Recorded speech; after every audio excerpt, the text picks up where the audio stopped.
घरामध्ये सतत वादविवाद होतात, तर वास्तूमध्ये काय बदल करावे? ज्या घरामध्ये वादविवाद आहेत त्यांनी प्रथमतः तपासलं पाहिजे की पूर्वेकडची स्थिती त्यांची काय आहे, पश्चिमेकडची स्थिती काय आहे आणि आग्नेयेला काय आहे. आग्नेयेला जर का द्वार असेल तर त्या ठिकाणी ताम्र धातूचा उपयोग करून पिरॅमिडल रूफ सारख्या गोष्टी बनवून घेणं आवश्यक आहे. पूर्व बंद आहे आणि त्याचप्रमाणे पश्चिमी जर का उघडे तर तिथं कलहाचा अधिकच भडका उडलेला आपण दिसतो. पश्चिमेला टेरेस असेल तर अशा ठिकाणी पिरॅमिड रूफ घालणं, पश्चिमेमध्ये अधिक पृथ्वीतत्व निर्माण करणं, त्यामध्ये लोखंडासारख्या यंत्रांचा वापर करणं, अशा गोष्टी करू शकतो.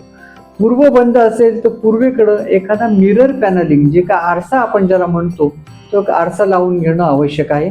त्याचप्रमाणे देवदार वृक्षासारखा जर का आपण लाकडाचा आपण तिथं उपयोग केला तर त्यातून पण छान प्राणिक ऊर्जा तिथून मिळू शकते. तर अशा प्रकारच्या उपाययोजना नक्की आपण करून तो भाग आपण कमी करू शकतो. जय गुरुदेव.